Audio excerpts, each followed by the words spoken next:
पूरा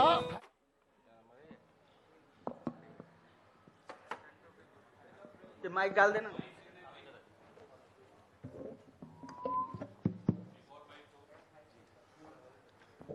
नहीं, ये तो राम गोविंद जी का है। हेलो हेलो, हाँ, वो एकदम सही हो जाएगा। उधर नहीं, आप बोलने का मौका राम गोविंद जी कोई न विधानसभा में छोड़ते हैं न बाहर छोड़ते हैं। सरकार के खिलाफ लगातार जो है आपकी बातें हम लोग सुनते रहते हैं।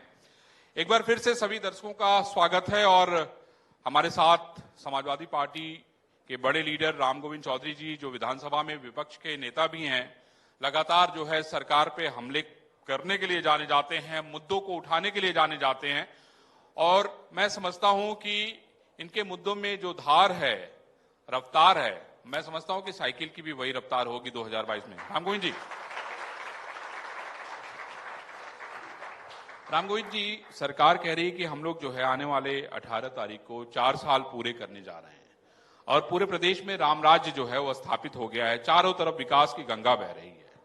आपकी क्या टिप्पणी है इसको लेके? एक तो लोकतंत्र में पक्ष और विपक्ष दोनों के सहयोग से विकास का काम होता है। अगर जनता के हितों की उपेक्षा होती हो तो विपक्ष उसको सरकार को याद दिलाता है। लेकिन ये पहली सरकार है, मैं 40-45 वर्ष से सदन में हूं, कि विपक्ष को अपना मित्र सहयोगी ना मान करके अपना दुश्मन मान करके बैठ जाती है। ये बजट पूरा इनका आ गया जी, बजट जी पूरा आ गया। 4 साल में क्या हुआ अभी तक ना जनता को कुछ मालूम हुआ ना हम लोगों को कुछ मालूम हुआ। ये तो कह रहे हैं कि वेबसाइट पे सब अपडेटेड है और हमको लगता है कि आपके चैनल के लोग हर जनपद में हैं जी। आप उन्हीं से पूछ लीजिए कि क्या हुआ तुम्हारे जनपद में। कहना, करना, कागज में लिखना, बजट को पढ़ना, बजट का लोकेट करना, बजट का खर्च करना, ये सारी बातें को अगर देखेंगे, अभी पिछले विधानसभा में मैंने अभी जो चली है, मैं उसमें गिनाया कि भैया बजट लेके आए हैं। जो पिछला अपना बजट लोकेट किया, कोई विभाग 50 से ऊपर खर्च नहीं दिखाया, बल्कि 25, 30, किसी में 3, किसी में 8, किसी में 15। एक जो प्रचार तंत्र का जो होता है उसमें 71% खर्च हुआ। अच्छा, मतलब ये आप कहना चाहते हैं कि ये लोग खाली प्रचार प्रसार कर रहे हैं, बाकी काम नहीं कर रहे हैं? मैं शुरू के ही जब ये सरकार आई सत्ता में, पहला सदन बैठा, तो उसी में मैंने कहा कि ये सरकार तो स्वप्न दिखा के आई है लोगों को कि अब कुछ करना ही नहीं है, सीधे हम खटोला पर बैठा के लोगों को स्वर्ग में पहुंचाएंगे। नहीं, लेकिन एक बात जो आपने राम गोविंद जी बोली, यहीं पर विपक्ष की भूमिका शुरू होती है। एक मजबूत विपक्ष की भूमिका यहीं से शुरू होती है कि अगर सरकार कुछ नहीं कर रही है तो इस मैसेज को जनता तक पहुंचाएं। लेकिन 2017 में सरकार बनी एक प्रचंड बहुमत के साथ, फिर 2019 में लोकसभा चुनाव भी जीत गए, फिर उपचुनाव में भी सीटें जीत गए। तो फिर अगर ऐसे लगातार जीत मिल रही है और आप कह रहे हैं कि कुछ काम नहीं कर रहे हैं, तो फिर यहां पर मतलब विपक्ष अपनी भूमिका के साथ न्याय नहीं कर पा रहा है। जी, आपका कहना बिल्कुल सही बात है। लोकतंत्र में चुनाव एक मापदंड है, लेकिन पूरे देश और दुनिया में इस चुनाव प्रक्रिया के 14 से लेकर के आज तक के चुनाव प्रक्रिया के विषय में जो लोगों की चर्चाएं हैं वो भी आप सुनते होंगे। अभी तत्काल में जो बिहार में चुनाव आया है, आप सारे लोगों ने, हम तो नहीं कहेंगे, लेकिन जैसे कुछ लोग कहते हैं मोदी मीडिया, कुछ जनरल मीडिया, लेकिन सारी मीडिया ने, जितने चैनल्स थे हिंदुस्तान के, सभी ने कहा कि तेजस्वी यादव की सरकार बन गई। और जब गणना हुआ तो क्या हुआ? कितने लोगों को जबरिया सर्टिफिकेट दिया गया, कितनी सीटें 500, 1000 और 300 के बीच में हार गई। ये सरकार चुनाव जीतने के लिए हर हथकंडा अपनाती है। जो लोकतंत्र में विश्वास रखने वाले समाजवादी विचारधारा के लोग, जो आचार्य नरेंद्र देव, डॉक्टर राम मनोहर लोहिया, लोकनायक जयप्रकाश नारायण, महात्मा गांधी, एस.एम. जोशी, एच.एम. पटेल, अनुराग सफरी, अच्युत पटवर्धन, इनके विचारों पर, अशोक मेहता, चंद्रशेखर जी, इनके विचारों पर मुलायम सिंह यादव के चलने वाले लोग हैं। वो चुनाव को बिल्कुल निष्पक्ष, तरीके से लड़ना चाहते हैं, उसको देखना चाहते हैं। राम गोविंद जी, मैं ये कहना चाहता हूं कि भाई जब आप लोग चुनाव, जैसे राजस्थान कांग्रेस जीती, पंजाब जीती, मध्य प्रदेश जीती, उन जगहों पे आप लोग इस तरह के सवाल नहीं उठाते हैं। नहीं, वो कुछ जगह जितवाए जाते हैं। नहीं तो फिर इसका मतलब यह है कि 2022 भी बीजेपी जीतेगी। कुछ जगह जितवाए जाते हैं। केंद्र का चुनाव जब आएगा जी। ऐसा कभी रिजल्ट आप नहीं पाएंगे। अनुराग क्या कह रहे थे, आप बताइए जरा। मैं कह रहा था कि मैं सर से सवाल पूछ रहा था कि अगर आप कह रहे हैं कि बीजेपी ऐसा कर रही है, तो फिर आप ये मान के बैठे कि 2022 भी बीजेपी जीत जाएगी। नहीं, मैं ये कह रहा हूं कि लोकतंत्र में बहुमत का आदर होता है। जिसका बहुमत होता है वो सरकार बनाता है। जी। भारतीय जनता पार्टी को छोड़ करके देश के हर दल, उसके सहयोगी को छोड़ करके देश के हर दल इस बात की मांग कर रहा है कि बैलेट पेपर से चुनाव हो। इसमें क्या कठिनाई है?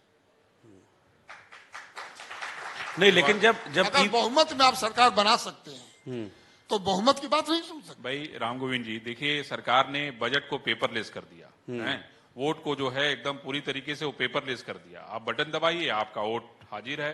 बटन दबाइए, साइकिल पर वोट जाए कमल पर। लेकिन ये ठीक है, ये बात राम गोविंद जी कहने में अच्छी लगती है, लेकिन ये प्रूवन नहीं है कहीं से भी, क्योंकि जब चुनाव आयोग में हैकाथॉन तो रही का है बार आयोजन बार है। कि आप तो सबूत दीजिए, बताइए, कहिए। कहने में सही केवल नहीं है, देखने में भी सही है। कई बार आप ही लोगों ने दिखलाया है चैनलों पर, और चैनलों पर जो हम लोगों ने देखा है कि एक आदमी ने बिल्कुल प्रैक्टिकल करके चुनाव आयोग को भी दिखलाया है, जनता को भी दिखलाया है कि मैं वोट टिप रहा हूं, हाथी पर पड़ रहा है कमल पर, टोप टिप रहा हूं, साइकिल पर पड़ रहा है कमल पर। मैं आपसे पूछना चाहता हूं कि कौन सा इनके पास ऐसा जादू है जिसके कारण से लोग इनको वोट देते रहे हैं। 1914 में हिंदुस्तान के आज के माननीय प्रधानमंत्री जी, तब के गुजरात के मुख्यमंत्री, लोकसभा के प्रधानमंत्री के प्रत्याशी के रूप में जी। जो देश की जनता के सामने वादा किया, जो घोषणा किया, क्या वो पूरा हुआ? 15 लाख रुपया सबके पॉकेट में आए। नहीं दो करोड़ उनके राष्ट्रीय जी 2 करोड़ हर साल हम नौजवानों को नौकरी दिए, हुआ? हिंदुस्तान के किसानों का संपूर्ण कर्जा माफ कर देगी, हुआ? अभी 17 के चुनाव में जो भारतीय जनता पार्टी ने जो अपना उत्तर प्रदेश में जो संकल्प पत्र जारी किया, हालांकि अभी मैंने विधानसभा में कहा समाजवादी पार्टी अपना घोषणा पत्र जारी करती है, घोषणा किया जाता है जनता के लिए जी। अब मैंने भी विधानसभा कहा कि संकल्प किया जाता है अपने लिए। ब्राह्मण लोग संकल्प कराते हैं, हाथ में चावल और पानी लेकर के हम कहते हैं मैं संकल्प करता हूं, तो मैं संकल्प अपने लिए करता हूं। लेकिन समाजवादी पार्टी घोषणा पत्र जारी करती है जनता के लिए। माननीय मुलायम सिंह यादव रहे मुख्यमंत्री, माननीय अखिलेश यादव रहे मुख्यमंत्री, उनके घोषणा पत्र को आप मंगा करके देख लीजिए। मुलायम सिंह ने भी पूरा किया घोषणा पत्र, अखिलेश यादव की सरकार ने 3.5 साल में पूरे घोषणा पत्र को पूरा कर दिया। और इनका संकल्प पत्र मंगा के देख लीजिए। पहला इनका क्या था? हम किसानों का संपूर्ण कर्जा माफ करेंगे। इन्होंने पैसे का भी इंतजाम किया। फिर मैं आपसे कहना चाहता हूं कि आपके लोग हैं हर जगह, आप उनसे गांव में भेज के किसानों की मीटिंग कराइए, कितने किसानों की कर्जा माफ हुआ। इन्होंने कहा कि 40 दिन के अंदर हम संपूर्ण गन्ने का भुगतान कर दें जो किसानों का बकाया है। आप उसका पूछ लीजिए। इन्होंने कहा था कि 90 दिन के अंदर जितनी रिक्तियां होगी मैं सबको भर दूंगा, उसको आप देख लीजिए। नौकरी की बात अभी तो चलेगी, दूसरी की बात नहीं कहनी चाहिए। माननीय शिक्षा मंत्री जी गए, नौकरी कागज में और आपके चैनल के माध्यम से इतना मिला है कि कोई बेरोजगार है ही नहीं है। चैनलों में, अखबारों में इतनी नौकरी मिली है कि उत्तर प्रदेश में कोई बेरोजगार नहीं है। और जब बेरोजगार ढूंढने जाइए, आप तो विधानसभा में हैं, बेरोजगार ढूंढने जाइए, सारे आंकड़े पता होते हैं, आप तो कोई भी आंकड़े मांग सकते हैं। 14% से ऊपर बेरोजगारी उत्तर प्रदेश में है, जो हिंदुस्तान में सबसे ऊपर है। नहीं, मैंने ये कहा कि भाई आपके पास अधिकार है, आप विपक्ष के मुख्य नेता हैं, आप तो कहिए कि भाई दीजिए, उनको देना उनकी मजबूरी है। विधानसभा में अगर कोई बात झूठ बोलते हैं तो मैं समझता हूं कि आप तो रोज ही गर्दन पकड़ लेते हैं। इस मामले में पकड़ने लायक नहीं है।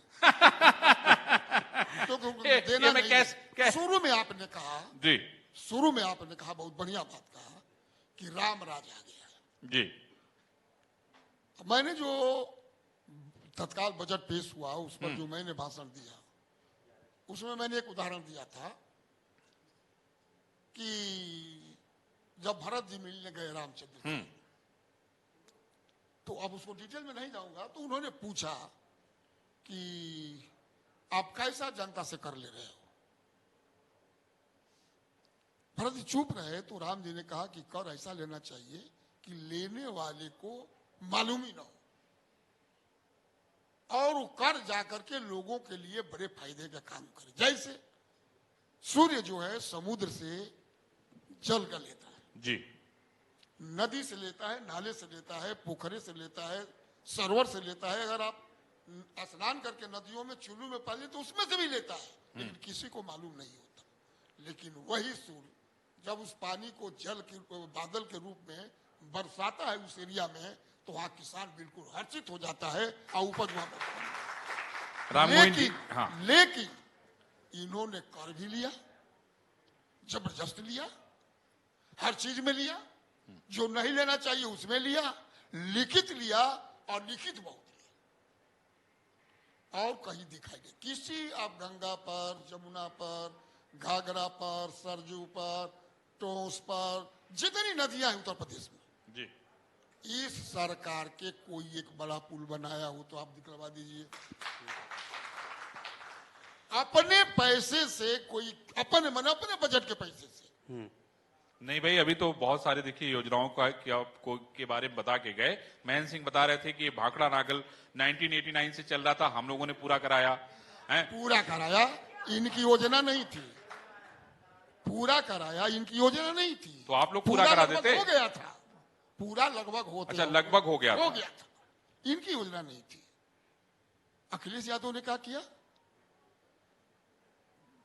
भारतीय नहीं अंतरराष्ट्रीय स्तर का कैंसर इंस्टीट्यूट इसी लखनऊ में बनवाया। मुलायम सिंह यादव और अखिलेश यादव जी मिल करके जानते हैं कि 10, 15, 16 मेडिकल कॉलेज इस प्रदेश में बनवाए। राम मनोहर हॉस्पिटल देख रहे हैं? जी जी, एकदम देख रहे हैं। का टक्कर क्या है। माननीय अखिलेश यादव जी वेदांता ग्रुप से रिक्वेस्ट करके वेदांत का बनवाया। केजीएमसी, राम मनोहर लोहिया, राम गोविंद जी, यही तो सवाल हम लोग कर रहे हैं कि भाई आपने जो है सारा विकास, सारा पैसा दे करके उसको सुचाजित किया। 1 रुपए के पर्ची पर कितना लाख का पैसा लगे, फ्री में दवा, फ्री में जांच, 108 नंबर की गाड़ी घर से गांव से मरीज को अस्पताल लावे फिर छोड़े, 102 नंबर की एम्बुलेंस जो गर्भवती महिलाओं को गांव से घर ले अस्पताल में बचा पाए उसको छोड़े, 100 डायल हमारे अधिकारियों को माननीय मुख्यमंत्री अखिलेश यादव जी ने अमेरिका भेजकर ट्रेनिंग ली, और दुनिया की जो सबसे बेहतरीन व्यवस्था है कानून व्यवस्था को सुरक्षित रखने के लिए 100 डायल उन्होंने प्रारंभ किया। काम इन्होंने भी किया कानून व्यवस्था पर, 100 का 112 कर दिया। सारे थाने में नई गाड़ियां उन्होंने। हम दोनों लोग जो है आपसे यही तो कहना चाह रहे हैं कि भाई इतना काम आप लोगों ने कर दिया। आप कह रहे हैं भाई राम राज नहीं है, हम कह रहे हैं विकास की गंगा बहरी। चलिए, समाजवादी पार्टी ने विकास की गंगा बहा दी। राम गोविंद जी, मेरा सवाल यही है ना, अनुराग ने यही पूछा कि भाई सत्ता से बाहर क्यों हैं आप कह रहे हैं कि ईवीएम की वजह से हैं। एक तरफ राम राज्य की स्थापना के तौर पे हमने कहा क्योंकि राम मंदिर बनना शुरू हो गया। आप देखिए इसमें ये कह रहे हैं कि अभी तक हम लोगों ने पूरे उत्तर प्रदेश क्या पूरे देश में नहीं लाखों लोगों को जोड़ दिया। सभी लोगों से हम लोग चंदा ले रहे हैं इसलिए क्योंकि लोग उससे जुड़े, वो समझे कि नहीं राम मंदिर हम बनवा रहे हैं। अब आप लोग कह रहे हैं कि नहीं हम चंदा नहीं देंगे, हम तो दक्षिणा देंगे। राम गोविंद जी, भारतीय जनता पार्टी, हम समाजवादी लोग हैं। हाँ ठीक है, समाजवादी कभी असत्य नहीं बोलता, सत्य के रास्ते पर चलने का प्रयास नहीं करता। माननीय अखिलेश यादव जी जो मुख्यमंत्री थे सभी जाति वर्ग धर्म के वर्ग के लिए उत्थान का काम किया, सभी सेक्टर में काम किया। सड़क का सेंटर हो, जिला मुख्यालयों को 4 लेन से जोड़ने का काम किया, कमिश्नरी को 4 लेन से जोड़ने का काम किया, अब केवल अपने जिले का मैं उदाहरण दे रहा हूं, जी केवल जी बलिया जी गंगा के नदी पर बहुत अरबों रुपया का पुल, घाघरा नदी पर 2 पुल, सभी बलिया की सड़कें चमाचम, चंद्रशेखर जी के नाम पर विश्वविद्यालय, चंद्रशेखर जी का नाम पर स्पोर्ट्स कॉलेज, हमारे यहाँ कम से कम 500 सब स्टेशन, पॉलिटेक्निक स्कूल, समाज कल्याण विभाग का स्कूल, पंचायत राज का सबसे बड़ा स्कूल, ट्रेनिंग सेंटर, कई ITI। उसके बाद केवल पूरे जनपद से मैं अकेला जीत के आया हूं, इसको क्या कहेंगे? तो वही तो यही तो इसलिए कि अखिलेश जी चुनाव में केवल विकास की बात करते रहे और भारतीय जनता पार्टी जनता को 24 घंटे भटकाऊ भाषण देती रही, लोगों को दिमाग को मुड़ने का, ठगने का काम करती रही। हम लोगों ने अध्यक्ष से कहा भी तो उन्होंने कहा कि मैं रास्ता नहीं बदल सकता, चाहे मैं चुनाव जीतूं या न जीतूं। और आप देखिएगा अब जो उत्तर प्रदेश की जनता है वो 12 से 17 और 17 से 22 के बीच में जो आकलन किया है, मैं आपके सामने कहता हूं, जनता ये चर्चा कर रही है, मन बना लिया है कि चेहरे से सोम, काम से तीव्रगामी, शब्द का चयन संसदीय, हंसमुख चेहरा, विकास पुरुष अखिलेश यादव को भारी बहुमत से सरकार फिर 22 में ले आने जा रही है। और तब उत्तर प्रदेश के जो इन लोगों ने विकास अवरुद्ध किया है, मीठी मीठी बातों बोल करके, मीठी मीठी बात, राम जी का नाम तो कभी शंकर जी का नाम, तो अरे भाई अब आप लोग भी तो राम क्या जा रहे हैं, कृष्ण क्या जा रहे हैं? धर्म में हम लोग का विश्वास है जी। मैं सनातन धर्मी हूँ और आपसे बताऊं कि भारतीय जनता पार्टी का कोई व्रत रहता हो नहीं, मैं नहीं जानता, मैं पाका 9 दिन नवरात्र दोनों रहता। अच्छा, दोनों रहता। हमारे मुख्यमंत्री, पूर्व मुख्यमंत्री, हमारे राष्ट्रीय अध्यक्ष जी रहते हैं, हमारी पूर्व सांसद डिम्पल जी रहती है, लेकिन धर्म के नाम पर ही केवल वोट ले। तो राम गोविंद जी इसको बताने की आवश्यकता थोड़ा है, आप लोग को ऐसी क्या आवश्यकता पड़ गई कि आप इसको बता रहे हैं? आप विद्वान आदमी हैं। जी जी, आप विद्वान आदमी, बुद्धिजीवी बन गए, चौथा स्तंभ है। हम आपसे अधिक बुद्धिमान नहीं, नहीं, मैं ये मानने के लिए तैयार नहीं हूं। नहीं, आप बुद्धिमान हैं, आप नहीं, हम ये मान रहे हैं कि भाई आप बुद्धिमान आदमी हैं। आप दोनों के चेहरे से लग रहा है, आपने जिस बात की शुरुआत की कि इस बार आपकी भी मंशा है, 4 वर्ष तो खत्म हो गया, जरूर अखिलेश यादव की सरकार आवे और आए। वाकई भाई ये आपको तो पत्रकार होना चाहिए, आपने अपनी बात देखिए हम लोगों के उसमें डाल दी, यही पत्रकारिता का मेन काम होता है। अनुराग क्यों? बिल्कुल। राम गोविंद जी, एक चीज और, अब मैं अभी लखनऊ में आया तो यहां आने तक मैंने कई जगह पोस्टर लगे हुए देखे, नई हवा नई सपा। तो क्या नया है समाजवादी पार्टी में और ऐसा क्या आपको जरूरत महसूस हो रही है समाजवादी पार्टी में बदलने की? इस देश में, मैं देश की बात कर रहा हूं, जी जी, इस देश में माननीय अखिलेश यादव ही एक ऐसे नेता हैं जिनके पास सभी जाति वर्ग धर्म के नौजवानों की संख्या सबसे ज्यादा है, इसलिए नया जोश उनमें है। और नई हवा माने सड़ी गली हवा जाएगी, नई हवा आएगी, अखिलेश की सरकार बने। नहीं, नई सपा से क्या आशय है? मैडम बार बार पूछ रही थी, हमारे मंत्री जी थे जी, श्रीकांत शर्मा जी, वो टाल गए। अगर भारतीय जनता पार्टी 4 साल में 1 यूनिट बिजली पैदा करने की कोशिश की हो, मैंने सदन में पूछा, आप इतना घंटा बिजली दे रहे हैं, उतना घंटा बिजली दे रहे हैं, इतना घंटा बिजली दे रहे हैं, आप ये तो बताइए कि अखिलेश यादव जी की सरकार जाने के बाद आप कई यूनिट बिजली पैदा किया अपने सोर्स? चुप। मैडम भी उनसे इसी बात को जानना चाहती थी, लेकिन जबरिया को उत्तर दिया कि नहीं। विधानसभा में है कि अगर माननीय मंत्री जी कोई उत्तर दे रहे हैं, विपक्ष का भी सवाल कर रहा है, तो जबरिया माननीय मंत्री से उत्तर कोई नहीं ले सकता। जो मंत्री, माननीय मंत्री की जो उत्तर देना होगा वही देंगे, भले हम पूरा पूछते हैं। राम गोविंद जी मैं थोड़ा सा आगे 1 मिनट और कहती जी, ये सरकार, आपने रोजगार वाली बात पर कहा, माने आप मुख्यमंत्री हैं, आपकी सरकार है, कोई दुखी होगा, चाहे कर्मचारी संगठन हो, चाहे जनता के लोग हो, जैसे किसान बैठे हैं 3 महीने से जी, वो तो कह रहे वो हैं आप कि नहीं के आएंगे, वो आपके आएंगे मांग मांगने, सरकार की है, वो चाहते हैं कि हमारा कोई पत्रक ले, हमको आश्वासन दे, हमारा पेट नहीं भरा, हमारा पेट भरे। पेट भरने की स्थिति में नहीं है तो हमको आश्वासन दे कि सरकार अभी सक्षम नहीं है, तो हम सक्षम होंगे तो तुम्हारी बात को मानेंगे। मानिएगा नहीं। आप अपने लोगों से पूछ लीजिए कि जो उत्तर प्रदेश में अपनी मांग लेके आया, पत्रक तो कोई लिया नहीं साहब, लाठी से मारा, क्रिमिनल धाराओं में जेल में गया। वो चाहे आंगनबाड़ी हो, आशा बहुएं हो, ये रोजगार सेवक की बात हो रही थी, रोजगार सेवक हो, अनुदेशक की बात हो रही है, अनुदेशक हो, होमगार्ड हो, ये डीपीएड टीचर हो, ये बेरोजगार छात्र हो, कोई ऐसा एक कोई उदाहरण हो कि उत्तर प्रदेश सरकार से अपनी मांग मांगने आया हो, अब बिना लाठी खाए, अब बिना मुकदमा को वापस गया हो। आज सरकार, मैं आपसे कहना चाहता हूं, मैं 19 महीना इमरजेंसी में जेल काट के आया जी। मैं लोक न्यायिक शरण के आंदोलन की गर्व से मैं राजनीति में आया। हम लोग छात्र युवा संघर्ष समिति के संयोजक में अपने जनपद से, बहुत बड़ा आंदोलन हुआ, इतना आतंक नहीं था। आज आतंक इतना है कि एक आदमी अपनी बात कहने के लिए लखनऊ आने में कांप रहा है, नहीं जा रहा है। इसलिए मैं आपसे कहता हूं कि हमें हाउस में भी कहा था जी जी कि साइलेंट क्रांति होगी 22 में। एक और आपको याद दिला दूं, हमारे यहां के सामने की बात है जी, जब इमरजेंसी लिफ्ट हुई, सारे एजेंसियों ने श्रीमती इंदिरा गांधी से कहा कि लोग एकदम साइलेंट है, सारे लोग आपके पक्ष में हो गए हैं। 1971 जिस तरह भारी बहुमत से आप जीत के आई थी, उससे भी भारी बहुमत आप जीत के आएंगी। इमरजेंसी तोड़ाइए, तत्काल चुनाव कराइए। चुनाव हो गया, उत्तर भारत से श्रीमती इंदिरा गांधी और कांग्रेस का सुपड़ा साफ हो गया। साइलेंट क्रांति होगी 22 में, और भारतीय जनता पार्टी का सुपड़ा साफ। हाँ हाँ एकदम एकदम। हाँ पुष्कर, क्या पूछना चाहते हैं आप? मैं कह रहा हूँ, मुख्यमंत्री जी ने अभी राम गोविंद जी के लिए कहा सदन में क्या? कि सही आदमी है मगर गलत पार्टी में है, इसलिए बहक जाते हैं।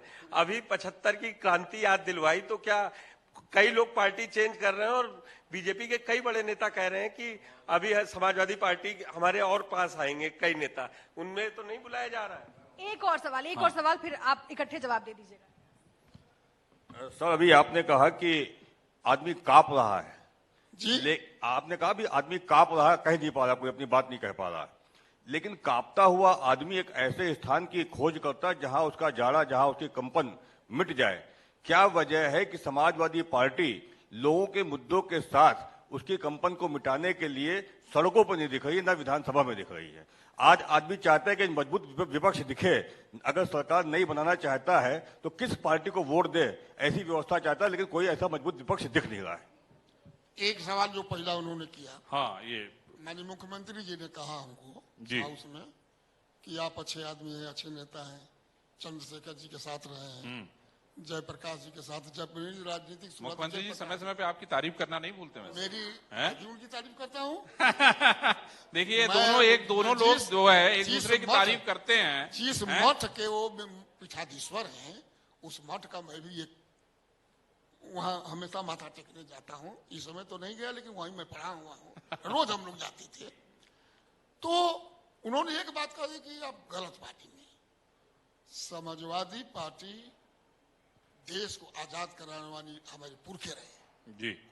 इस देश की आजाद कराने में आचार्य देव, लोकनायक जयप्रकाश, जितने भी नाम बना, Loknayak Jayaprakash, doctor Lohia, Achyut Patwardhan, Minoo Masani, Arun Asaf Ali, Ashok Mehta, S M. Joshi, H M. Patel, बड़ी श्रृंखला है जी जी। राजनारायण जी, ये चंद्रशेखर, ये लोग सारे लोग आंदोलन के देश को आजाद कराने में रहे। हम उस पार्टी के, हम गलत नहीं हो सकते। गलत पार्टी में खुद माननीय मुख्यमंत्री जी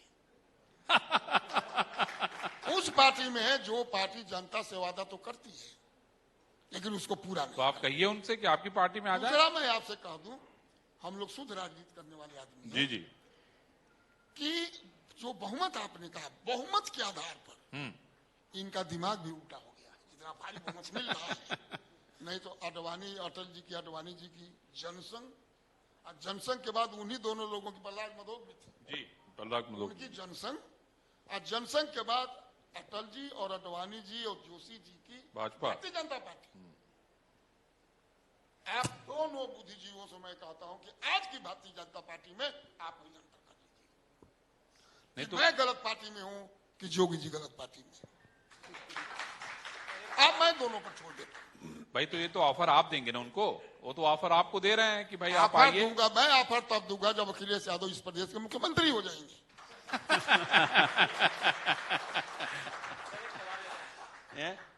हाँ बताओ बताओ। सर, आपने भी सनातन धर्म की बात की और बड़ा पूजा पाठ में विश्वास रखा है। आपसे सवाल ये है कि राम मंदिर बन रहा है और प्रणा यादव ने वहां पे सहयोग किया है, चेक दिया है 11 लाख का। क्या राष्ट्रीय अध्यक्ष जी ने या आपके कार्यकर्ताओं ने कुछ सहयोग किया राम मंदिर पे? राम ईश्वर के रूप और सबके। जब हम लोग मंदिर में जाते हैं तो पॉकेट में 2 रुपया 10 रुपया दोनों चढ़ावा हम लोग देते हैं। कोई मानिए अखिलेश यादव से मांगने जाएगा राम जी के मंदिर का चंदा, मस्जिद के लिए चंदा, गुरुद्वारे के लिए चंदा, गिरजाघर के लिए चंदा, वो देंगे, हम भी देंगे। अरे भाई तो कितना देंगे? अपर्णा जी ने तो 11 लाख दे दिया। हमारी जो हैसियत होगी अब देंगे। अभी यहाँ घोटाला क्यों करें? जो हमसे नहीं, मांगने लोग आएगा तो उसको अपनी देंगे। फोटो, राम गोविंद जी लोग फोटो डाल दे रहे हैं एकदम चंदा देने के बाद। एक बात जान लीजिए कि समाजवादी पार्टी, सनातन धर्म को मानने वाले लोग राम को आस्था का केंद्र मानते हैं। वो हमारी आस्था के केंद्र है, सबके हैं, ईश्वर है, वो सबके हैं। वो किसी जाति धर्म वर्ग के नहीं है। हर आदमी कहता है ऊपर वाला जी। मुसलमान भी कहता है ऊपर वाला, ईसाई भी कहता है ऊपर वाला, सिख लोग भी कहते हैं ऊपर वाला, हिंदू भी कहता है ऊपर वाला, मानी सनातन धर्म वाला। तो ऊपर वाला जब शब्द ऊपर वाला एक है जी, तो हमारे लिए राम आस्था के केंद्र है, ईश्वर है। भारतीय जनता पार्टी के लिए राम केवल वोट के केंद्र है, केवल वोट के केंद्र। जो आपने शुरू में बात कही, जब देश आजाद हुआ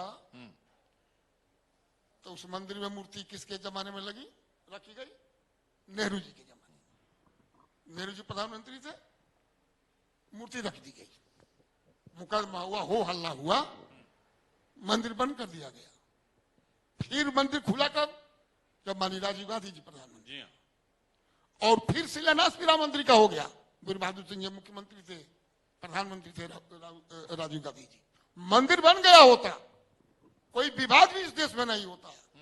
लेकिन ये झपट वाले लोग समझे कि तो बड़ा मौका हमारे हाथ से निकल जा रहा है। माननीय अडवाणी जी ने रथ यात्रा निकाल दी और ऐसा निकाली कि देश में गदर मच गया। अब अधिक समय हो जाएगा, बहुत कांड हो गए, हिंदू मुस्लिम दंगे हो गए। इनके हाथ में लड्डू आ गया है, जिस पर लाश पर राजनीति करने के जो लोग आदी होते हैं, लाश की राजनीति किए और राम को उस लाश के ढेर में दबा दिया। अच्छा, राम गोविंद जी, आया था कि ट्विटर पे आजकल विपक्ष ज्यादा दिखाई दे रहा है, सड़कों पर कम दिखाई दे रहा है। ये गुप्ता जी का सवाल है, व्यापारी हैं। जब से गुप्ता जी समाजवादी पार्टी 17 में चुनाव हारी और 6 महीना भी नहीं बीतने दिया। हालांकि हमारे राष्ट्रीय अध्यक्ष जी का ये विचार था कि किसी भी नई सरकार को 6 महीना 1 साल समय देना चाहिए था। आपको याद होगा 17 के बाद जो अगस्त पड़ा, 9 अगस्त को ही पूरे जिले में समाजवादी पार्टी ने महामहिम राज्यपाल को जिलाधिकारियों के माध्यम से पत्र दिया। बात सुन लीजिए, और वो तभी से हम सड़क पर हैं, तभी से हम सड़क पर हैं। चूंकि आप हमारे साथ नहीं हैं तो हम सड़क पर दिखाई नहीं देते।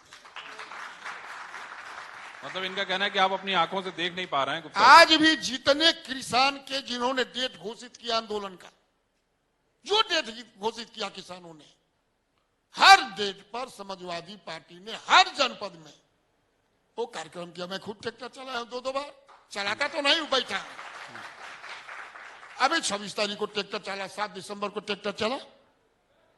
उसके पहले हमारे नौजवान छात्र, हमारे युवा संगठन के लोगों ने बेरोजगारी के सवाल को लेकर के गवर्नर हाउस पर धरना दिया। इतना लाठी, खूनी लाठी अभी कभी अपनी जिंदगी में सुना होगा का कि लड़का गिर गया है फिर भी मैं लाठी मार रहा हूं। पहले लाठी चार्ज होता था, हम लोगों पे भी हुआ है। एक लाठी धीरे से शरीर पर, पट के नीचे। इस बार लाठी चली है सर पर, सर, हाथ तोड़ा गया, पैर तोड़ा गया, सर तोड़ा गया है। फिर हजरतगंज में आपने देखा कि नहीं देखा, हर जिले में लाठीचार्ज हुआ कि नहीं समाजवादी पार्टी का? आज भी कई हजार लोगों पर घनघोर धाराओं में केस है, हजारों लोग हमारे जेल में बंद है।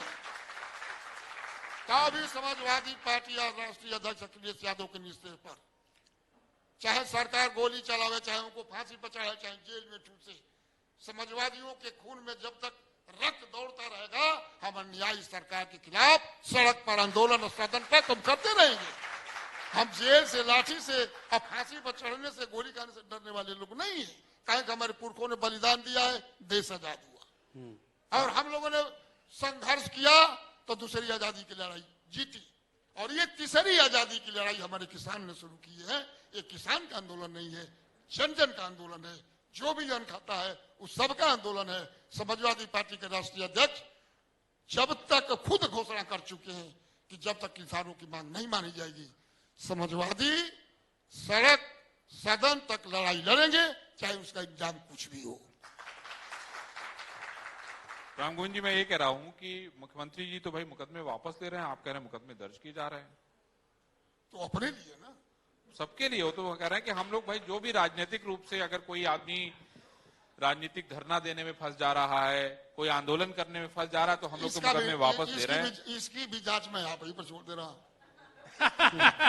अच्छा राम गोविंद जी, मैं एक चीज आपसे, इसकी भी जांच मैं आप ही पर छोड़ दे रहा हूं। नहीं, आप बताइए भाई। राम गोविंद जी, आप विपक्ष के नेता है, हम तो, मेरा तो काम है देखिए सवाल तो पूछना। हम तो ये जानते हम तो हैं। कह रहे हैं ना भाई, ये तो सरकार कह रही है कि हम मुकदमे वापस ले रहे हैं। सरकार ये तो कह रही है कि सरकार जान रही है कि जो मैं कह दूंगा वो छप जाएगा, जो मैं कह दूंगा वो चैनल। अरे हम इसीलिए तो आपको मौका दे रहे हैं भाई, आप कहिए। आज रोज रोज नहीं ना देंगे। अरे हम बताइए, अब विजय ने कितनी बार रोज हर दिन का मौका रहता है। अरे आप अपनी बात छोड़िए ना, आप जैसे सब होते तो हम लोग सत्ता से बाहर नहीं हुए होते। अच्छा राम गोविंद जी, जैसा निष्पक्ष सब हो जाए और विकास को वास्तविक रूप दिखावे, तो अखिलेश यादव को कभी कुर्सी से कोई हटा नहीं सकता। ठीक है अनुराग। अच्छा, अब मैं एक चीज आपसे और जानना चाह रहा हूं, अब क्योंकि चुनाव देखिए बहुत नजदीक आते जा रहे हैं, 10-11 महीने का वक्त है, और यूपी की जो सत्ता है उसमें अब कई सारे समीकरण भी बदलते हुए हैं। कई नए दलों की एंट्री हो रही है, आम आदमी पार्टी की मैं बात कर रहा हूं। कई नए समीकरण बन रहे हैं। ओवैसी और जो पहले सुखदेव समाज पार्टी जो पहले बीजेपी के साथ थी, उनके साथ गठबंधन हो रहा है। तो ये गठबंधन जो बन रहे हैं, नए नए एंट्री हो रही है, इसमें कैसे समाजवादी पार्टी अपना सियासी नफा नुकसान देख रही है? देख रही है खिलाड़ी तो बढ़ रहे हैं ना मैदान में। मैं अहिर हूं जाति का। अहिर मुख्यतः उसका 3 काम पहले माना गया है: पशुपालक, खेती, पहलवान। तो जब कोई मजबूत पहलवान अखाड़े पर चढ़ता है तो दूसरे अखाड़े के जो पहलवान थे उसके छोटे छोटे ताल ठोके उसके सामने आके खड़े होने लगते हैं। इस प्रदेश में सबसे मजबूत अखिलेश यादव जी आज की डेट में है। चाहे कितना हो पहलवान दौड़ के हाथ मिलावे, धोबिया पाट तो अखिलेश यादव ही लगाएंगे। नहीं, लेकिन जो लोग और पॉलिटिकल एनालिस्ट हैं जिनसे हमारी बात भी होती है, वो कहते हैं कि जितना विपक्ष बिखरेगा उतना बीजेपी मजबूत होगी। अगर विपक्ष एकजुट होकर लड़ता है तो फिर वो बीजेपी को टक्कर दे सकते हैं। क्योंकि बीच में ऐसी कुछ बातचीत चल भी रही थी जब ओवैसी ने कहा था कि मुझे अखिलेश यादव ने कहा था कि मैं तुमको यूपी में नहीं आने दूंगा, हम तो साथ होने के लिए आए हैं। अगर साथ रहेंगे तो हो सकता है शायद। चुनाव लड़ना सबका अधिकार है, लेकिन हमारे राष्ट्रीय अध्यक्ष जी खुद कह चुके हैं कई बार, माननीय अखिलेश यादव जी, कि मैं अकेले चुनाव लड़ूंगा, किसी बड़े दल से गठबंधन नहीं करूंगा। आवश्यकता पड़ेगी तो हम छोटे छोटे दलों से गठबंधन कर भी सकते हैं, लेकिन आप सही इस बात को मानिए। अरे साल भर में अगर ईश्वर ने हम लोगों को सही रखा, तीनों लोगों को, तो आप देखिएगा कि साल भर के बाद कौन सी दशा होगी। अखिलेश यादव खुद सक्षम है, लोग खुद अपने से नहीं, घमंड से नहीं, जनता भी ये कह रही है कि भाई 5 वर्ष में उन्होंने जो काम किया वो तो दिखाई दे रहा है, लेकिन ये 4 वर्ष व 1 साल और आएगा, 5 वर्ष जो भारतीय जनता पार्टी काम कर रही है वो कहाँ दिखाई दे रहा है? उनका दिखाई दे रहा है, लोकभवन दिखाई दे रहा है, जेपीएन दिखाई दे रहा है, स्टेडियम ऐकाना स्टेडियम जिसका अटल जी का नाम प्रतीक है, जिसका हम नाम रखिए, कैसरी चूट दिखाई दे रहा है, मेदांता दिखाई दे रहा है। पुराने लखनऊ में जाके उनका काम देख लीजिए, गोमती फ्रंट का काम रोक देगा उसको जाके देख लीजिए, जिले जिले में मेडिकल कॉलेज देख लीजिए, जिले जिले में पुल देख लीजिए, जिले जिले में सड़क देख लीजिए, उनका काम तो जाके देख लीजिए, इनका भी काम देख लीजिए, आप निर्णय कर दीजिएगा। शिवपाल जी, अनुराग, आप लग रहा है शिवपाल यादव को यादव नहीं मानते, इसका मतलब फिर इस बार हम कुछ नहीं बोलेंगे। अरे भाई वो भी पहलवान है ना, इस बार मैं कुछ नहीं बोलूंगा। तो ये राम गोविंद जी फिर कैसे, मतलब कुछ तो बोल दीजिए भाई। उनकी नहीं, भी इस बात बार हो रही है, इसलिए वो नहीं बार बार कह रहे हैं कि भाई हम लोग तैयार हैं, हमारा तो सम्मान होना चाहिए। अब अभी संगठन के मामले में, तालमेल में करने के मामले में, नहीं, हम मैं संगठन में कोई पता देखिए राम गोविंद जी सम्मान की बात कर रहे हैं, हमने तो तालमेल की कोई बात ही नहीं की। सम्मान तो हमने उनका तो है। सिर्फ इतना कहा कि भाई उनका सम्मान होना चाहिए। सम्मान तो उनका है, वो सम्मानित हमारे विधानमंडल दल के सदस्य हैं। मैं नेता विरोधी दल जी। हूँ, हमारे विधानमंडल दल के सम्मानित सदस्य हैं, और जब वो आते हैं मैं खड़ा होकर के नेता, विधानमंडल दल का नेता, विरोधी दल का नेता होते हुए मैं खड़ा होकर प्रणाम करता हूँ। लेकिन आप उनको पहलवान नहीं मानते, हैं? पहलवान नहीं वो मानते। नेता है, पहलवान भी है, नेता भी है, लेकिन राम गोविंद जी ने धीरे से देखिए पूरे मामले को ट्विस्ट कर दिया भाई, हैं? खैर कोई बात नहीं। अभी मुख्यमंत्री जी ने एक नया पहलवान का घर पहलवान होता है, विद्वान का घर विद्वान होता है, पत्रकार का घर पत्रकार होता है। हमारे नेताजी बड़े पहलवान हैं, उनके परिवार सब पहलवान हैं। चाहे राजनीति का पहलवान हो, चाहे अखाड़े के पहलवान। क्या बात है। मैं रामवीर जी एक सवाल कर रहा हूं। अभी मुख्यमंत्री जी ने कल एक बयान दिया था कि सांस्कृतिक और परंपराओं को एक मंच पे लाने में सेक्युलरिज्म जो है वो सबसे बड़ा खतरा है। ये तो मैं आपसे कहना चाहता हूं जी कि माननीय अटल बिहारी वाजपेयी जो प्रधानमंत्री थे, जी, उस समय भी संविधान को क्या कहलाता है, संविधान को पुनः सर्वेक्षण किया जाए। भारतीय जनता पार्टी को किसी भी कीमत पर लोकतंत्र पर विश्वास नहीं है, संविधान पर विश्वास नहीं है। संविधान पर विश्वास होता, संवैधानिक पद पर बैठे हुए सबसे बड़े प्रदेश के संवैधानिक पद पर बैठा हुआ आदमी अगर इस तरह की बात करता है, तो हमारे संविधान में धर्मनिरपेक्ष और पंथ निरपेक्ष की बात रखी गई है, तो हम संविधान की उपेक्षा कैसे कर सकते हैं? लेकिन हम लोगों ने जो महसूस किया है कि यहाँ संविधान की भी उपेक्षा की जा रही है, लोकतंत्र की भी उपेक्षा की जा रही है, जनतंत्र प्रणाली को विषाक्त किया जा रहा है, और विपक्ष को मित्र, सहयोगी, सलाह देने वाला नहीं, अपना दुश्मन ट्रीट करने की तरह से काम किया जा रहा है। ये माननीय मुख्यमंत्री जी की बात सही नहीं। अनुराग, आप सवाल ले लें, फिर हम लोग इस सेशन को खत्म करें। बस मैं अब यही जानना चाह रहा हूं आपसे कि 2022 को लेकर किस तरह की तैयारी है। बहुत जरूरी है कि तैयारी नजर आए, लोगों को नजर आए तैयारी, क्योंकि आप जनता के बीच जाएंगे। क्या मुद्दे और क्या वादे लेकर आप जनता के बीच जाने वाले हैं? क्या ऐसा आप प्रॉमिस करेंगे जनता से, क्या ऐसी चीज जनता के सामने रखेंगे कि जो अब तक बीजेपी को प्रचंड बहुमत इन 4 सालों में मिलता हुआ आया है, उसको छोड़कर जनता आपकी ओर आए? नहीं, देखिए, शुरू में ही कहा गया है कल्याणकारी सरकार, जो भी सरकार, चाहे आपकी सरकार बने, हमारी सरकार बने, इनकी सरकार बने, सरकार कल्याणकारी होती है। ये सरकार कल्याणकारी नहीं रही। बिजली का रेट बढ़ाया, डीजल का रेट बढ़ाया, पेट्रोल का रेट बढ़ाया, गैस का रेट बढ़ाया, खाद का रेट बढ़ाया, रोज आप अगर 2 पहिया से चलिए, आप घर चले तो पीछे से फाइन। तो ये सरकार कल्याणकारी किसी भी समय पर नहीं है। अखिलेश यादव की सरकार कल्याणकारी थी।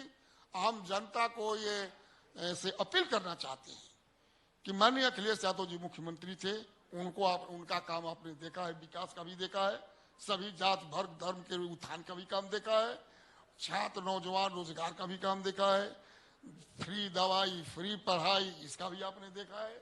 तो जनता निश्चित रूप से अगर तुलना करेगी तो अखिलेश यादव जी को पसंद करेगी, समाजवादी पार्टी की सरकार बनाएगी, अखिलेश यादव जी मुख्यमंत्री होंगे और देश में सबसे बढ़िया विकसित प्रदेश उत्तर प्रदेश हो जाए।